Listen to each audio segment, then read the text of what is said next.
Welcome to Weather and Earth 25, guys. Thank you so much for tuning in to this latest video. This is my forecast video for December 2021 through January 2022. It's currently December 7th as of this recording, so we're mainly going to be looking at about December the 10th onwards. I've been fairly busy yet again. It's been a really very busy, last 2 months for me. So many natural events happening around the world, and I've been able to gather some video clips to share with you guys in a little bit to see how these months came. How October, November brought a hell load of disasters to the world, to be honest. Very, very wicked stuff. And now here we are in December, and some of you might be wondering, are we going to see more major disasters around the world, or are things going to get better? Well, based on the indicators that I use, which are esoteric in nature, they are numerology and astrology, in particular Chinese astrology. These indicators show that December might be a little bit better news, but then January might actually start getting busy again. So in reality, it's more like in between good or bad. Hopefully it'll be more of a fortunate time, but I can't really promise that. As far as October and November were concerned, though, those months definitely delivered. Just like we speculated in the last video, these months, they had so many events, it's not even funny. Like, all kinds of natural disasters basically were on the table. We had major weather events like tornadoes, 500-year floods, extreme storms. There was major volcanic eruptions as well, and even one major earthquake that took place in late November in South America. And, hopefully December and January are going to be quieter, but we'll have to see. We'll have to analyze the months bit by bit to see what kind of risk they possess, because astrology and numerology can help us see how much risk is in certain dates. And my main goal is to pinpoint the dates for you guys so you guys are aware of when these events are more likely to occur. We could also look at things like climatology and seismic world patterns to more or less educatedly guess what kind of events could also happen and where they could happen on those risk dates. But just like all my videos, my main focus is on the actual timing, the dates. So before we continue onwards with December and January's forecast, let's take a look and see how October and November behaved around the world. Get ready, because this was one heck of a bumpy ride. Here we go.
Wow. Holy cow. Was that some incredible stuff we saw in the last 2 months. October and November 2021 really brought the pain around the world with a lot of major events, as you saw on the video, on the video clips that I just presented you. That was some insane, intense stuff. Will December and January bring anything like this, worse or better? That's the question. And hopefully I can help you find the answer. Let's take a look at what these astrology and numerology indicators say about the coming weeks.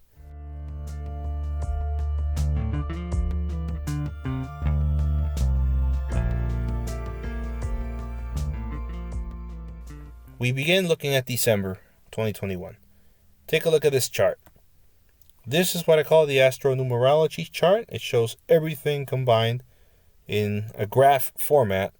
You'll see different color lines on there, and let me briefly explain, like I've done in past videos, what these mean. The lines in green and blue are each indicator. They belong to one of the three. The light green is numerology, the dark green is the Western zodiac, and then the blue one is Chinese astrology. As you can see here, the heavy hitters are numerology and Chinese astrology. They're the main ones. When you look at the points on which, according to the dates that are at the very bottom, from the 1st of December all the way to the 31st, you add these lines together and then you end up with that yellow-orange line at the top. That yellow-orange line is what we're going to look at. That's the total risk combined of all these others to see whether the date is a risk date or not. On the left-hand side of the graph, you have a level that goes from 0 all the way to 11. And you can see that at level 6, we begin talking about risk dates. Where level 6 is low, level 7 is medium, 8 is high, and 9 and above is considered very high risk. Less than level 6, there's a very low risk or none. Level 5.5 would be kind of considered borderline. But anything below 5, you can more likely say that it'll be most likely free of natural disasters of major consequence. So now that we're looking at this line here, we can see that around the 3rd of December, there was a bit of a peak where we had somewhere between low and medium risk, some borderline dates that follow that date, and then calm down around the 6th, 7th, and then on the way up again. The 8th has a peak at around level 7, and then the 12th has an even higher peak at around level 8. Now we're talking a bit more serious risk coming around December the 12th. And then we look at the graph and it just goes back down a little bit, then it rises again around the 18th of December and continues all through December the 26th. That one is more concentrated. I mean, there's more risk dates back to back there instead of a few risk dates during the first half of December. This might indicate the second half of December is probably going to have more events.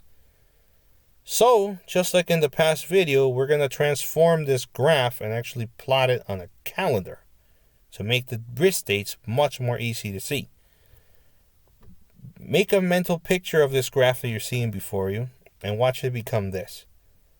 Now we're looking at the December 2021 colored risk calendar. This is it right here.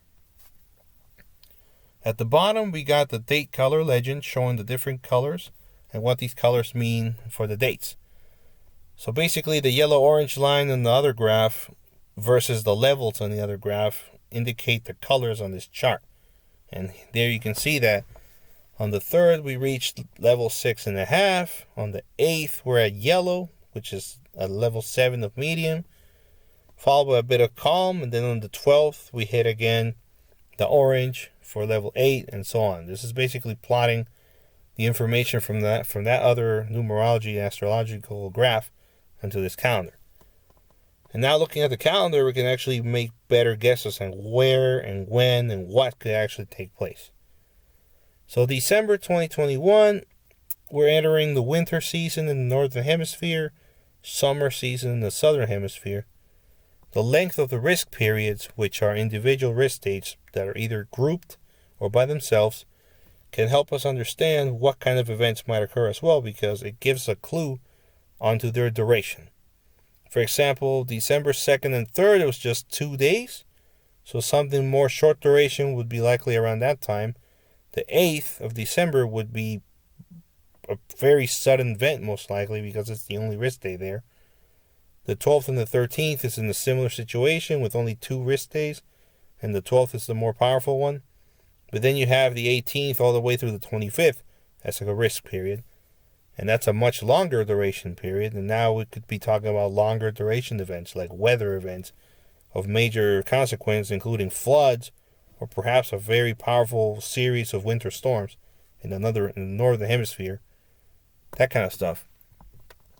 So now that we're focusing December 10th onwards, we're going to first analyze the 12th and the 13th of the month.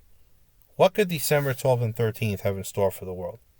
Well, we go from no risk on the 11th of the month to a high risk on the 12th. That's a very sudden increase in risk.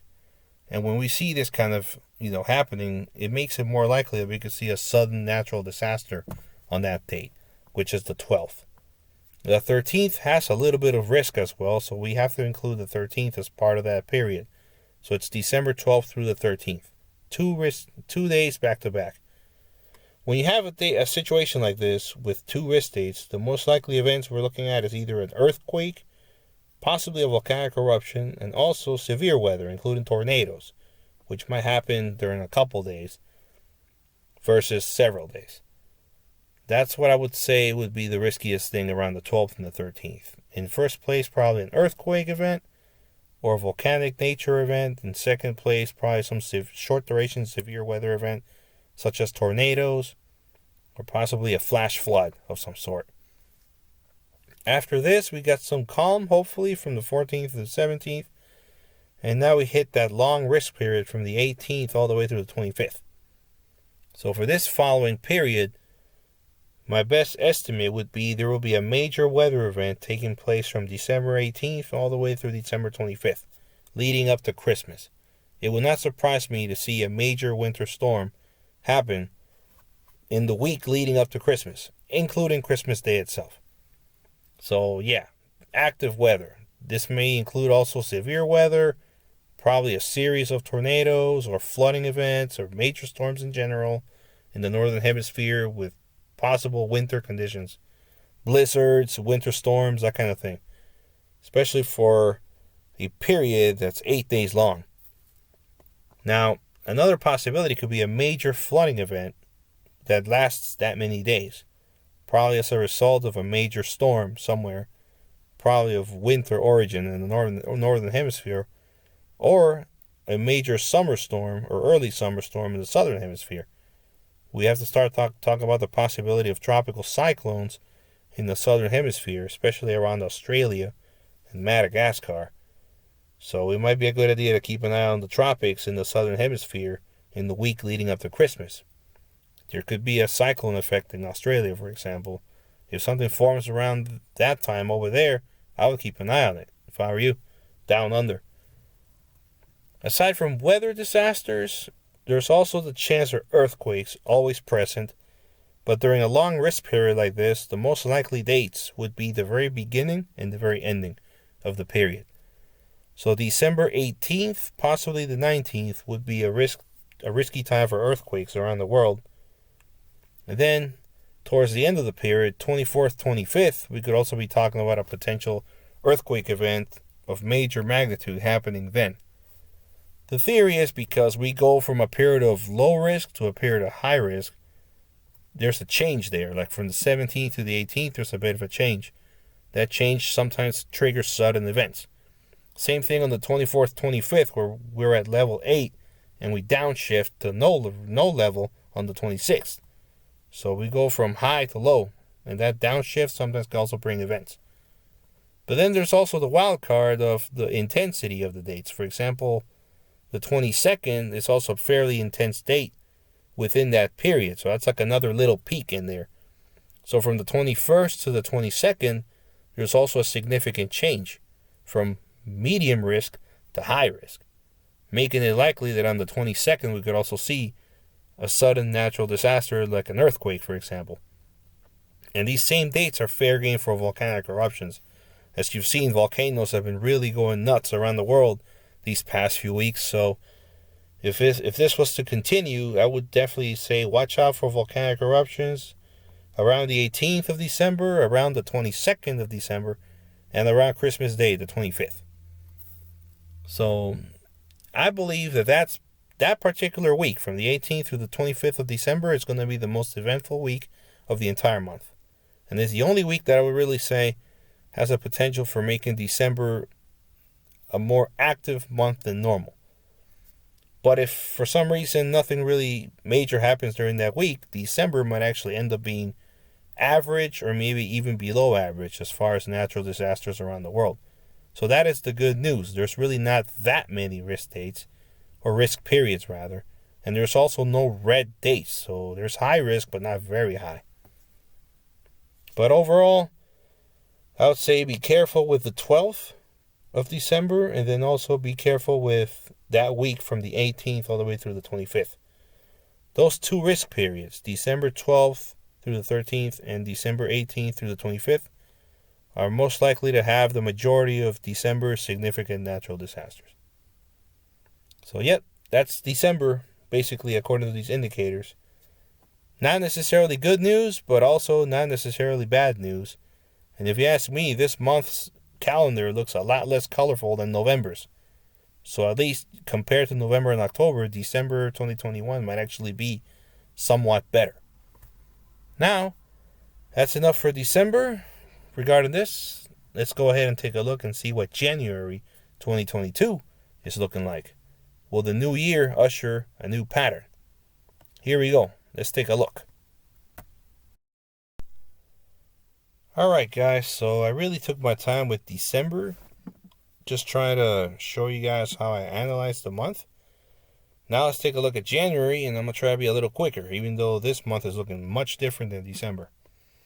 So this is the chart of astronumerology for January 2022. And you can see it looks a lot more chaotic than December's chart. There's a lot of ups and downs here.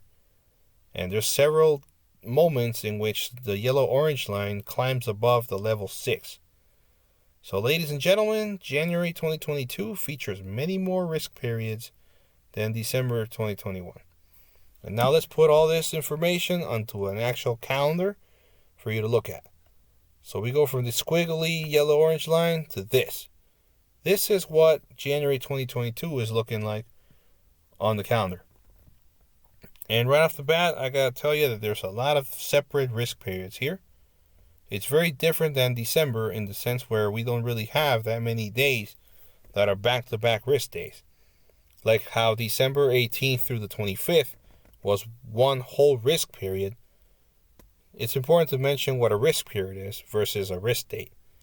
A risk date is simply put an individual risk date. Like for example, January 1st is a green risk date. January 2nd is a yellow-orange risk date. January 4th is a yellow risk date, and so on. A risk period is taking the whole thing into account. So we either have several days back to back that equal one risk period, or we have a single date that could also be a risk period.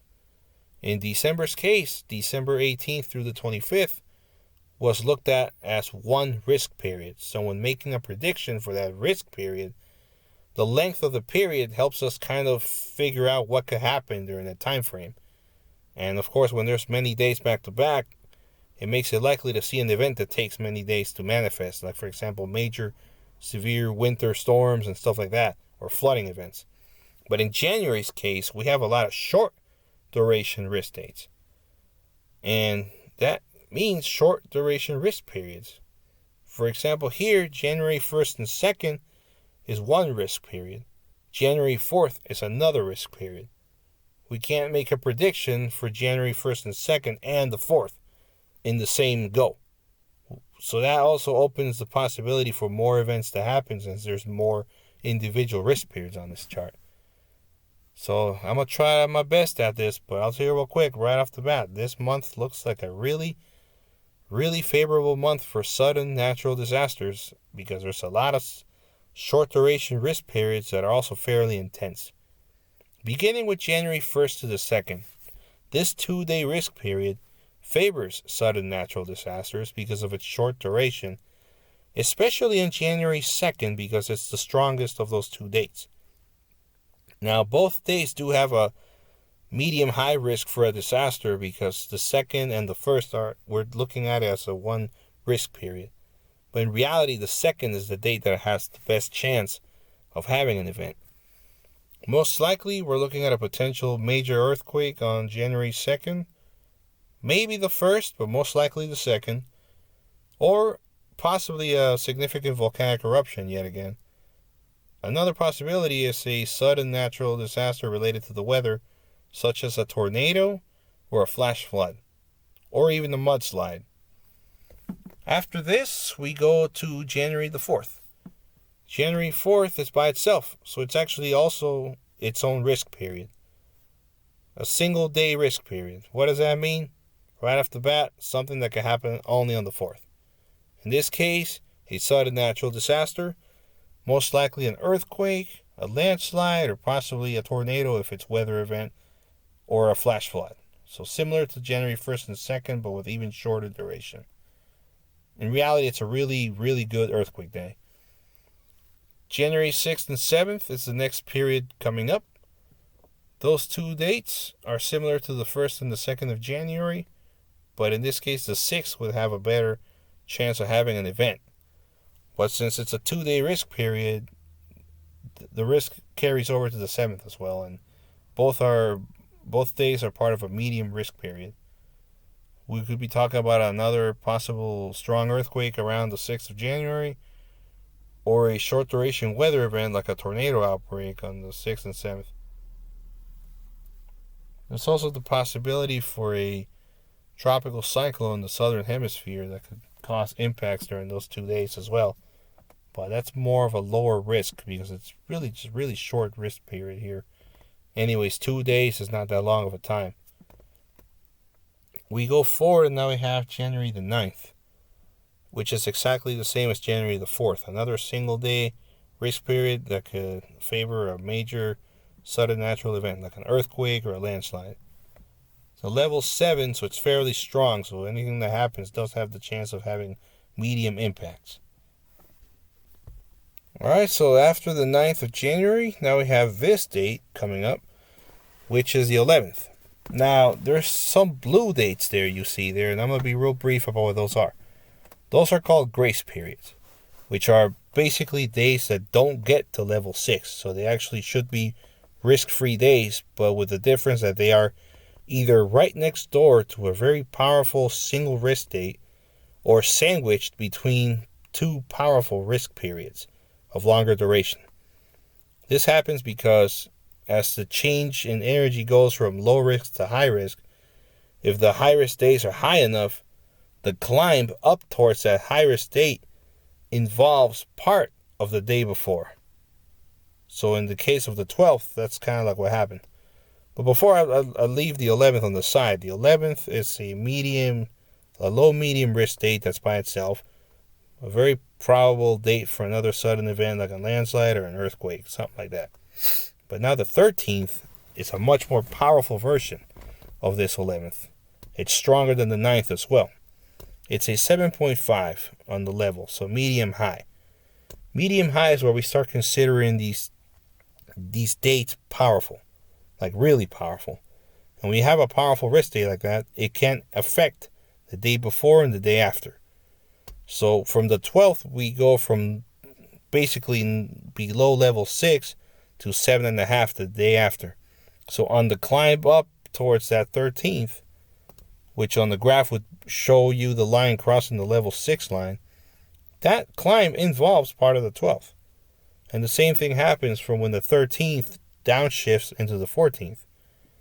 So even though the 13th is the main central risk day we're looking at, which is a single risk day, the 13th, we cannot ignore the 12th of January and the 14th of January because they're right next door to a powerful risk day, which is the 13th. What I would say here is simply the most likely day for a major event here is the 13th, but with a slight chance that it could happen late on the 12th or early on the 14th. Now we get to January 15th. 15th is the green one, but the 14th, the blue 14 belongs to the 13th, so it's not a grace period of the 15th.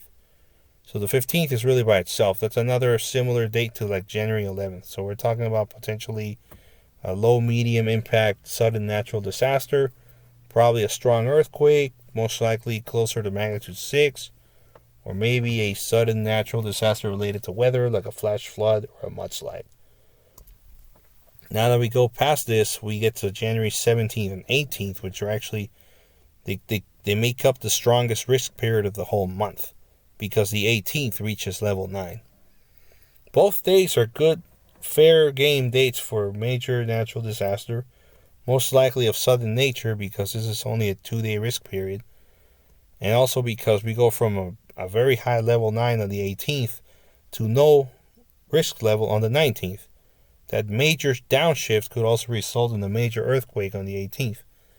But in this case, we don't consider the 19th a grace period, because the 18th is attached to the 17th. And there's just some phenomenon there that keeps that from happening on the day after the 19th. Otherwise, the 17th would be the other grace period, but since it already has risk, it's much more likely for something to happen on the 17th versus the 19th, so we don't really have to include the 19th anymore. But the general prediction for the 17th and 18th of January is a major sudden event, possibly a major earthquake over magnitude 7, or a major volcanic eruption, or a major landslide. If it becomes a weather event, most likely it'll be a flood, a flash flood rather, or a tornado outbreak. That's what I would say about those 2 dates. After this, there's a bit of calm on the 19th and the 20th, and then we get to the 21st, where we have yellow. And then we have a yellow-orange on the 22nd. So we once again have a powerful risk period coming up. And then we have a blue date on the 23rd, and then we have, again, a medium-high, 7.5 level risk period, 24th and 25th. The blue date of the 23rd is a grace period because it's sandwiched between 2 powerful risk periods, the 21st, 22nd, and the 24th, 25th. In this situation, we can consider the 21st through the 25th as one entity, as one risk period, joined by the 23rd. So we don't have to make a prediction of 2 separate periods here, but one instead. This opens the door to more long-duration events, like weather disasters involving tropical storms, cyclones, winter storms, and longer-duration flooding events. But there's still an ever-present risk of earthquake at the beginning of the period, which is the 21st, 22nd, or at the ending, which is towards the 25th. 23rd might have an event, but it most likely will happen right before or right after that date. But that's basically how this works. Now the 26th is an interesting case because that blue date does not belong to the 24th, 25th anymore. It's actually part of the next period, which is the 27th of January. The 27th is actually very powerful, and a very powerful single risk date that scores 8 on the scale.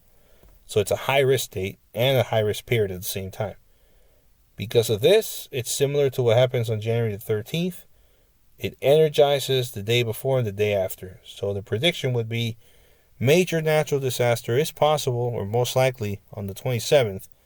Most likely a major earthquake or a sudden natural disaster such as landslide or volcanic eruption. But it could also happen late on the 26th or early in the 28th. But the 27th is the much more likely day for it to happen.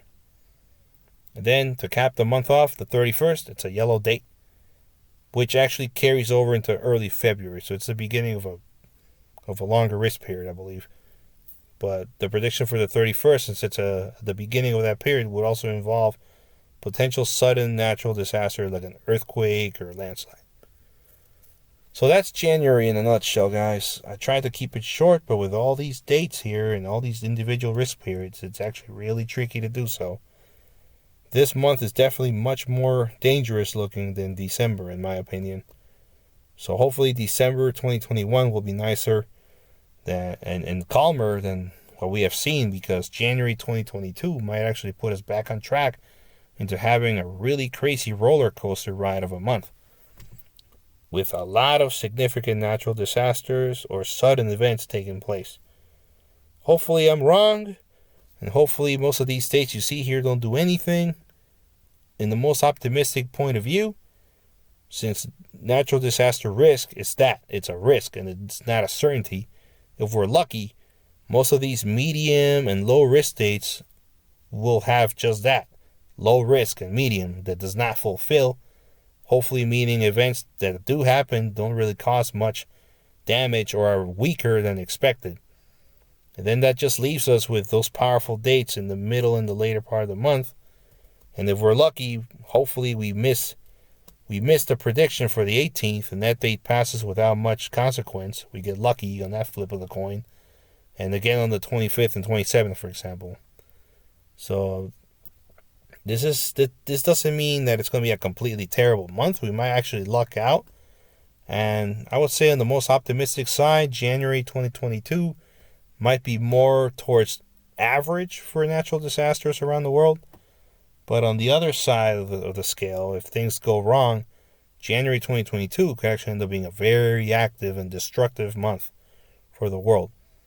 So overall, I would just predict an active January looking at this chart. So that's my take, guys, so far. I got to show you the calendar with the risk dates shown. Now you have an idea of how these days are looking according to these indicators. So now let's go ahead and I'm going to go ahead and show you now the written part of my forecast. So feel free to view it, read it, pause the video here and there to read certain details. Just like I always do, I'm going to try to make these predictions readable and try to have a conclusion towards the end of the video. So here begins the second part of this prediction video, guys, and I hope you guys find it really useful. And that's it. Here we go.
Okie dokie, folks. So that was the written portion of this prediction video.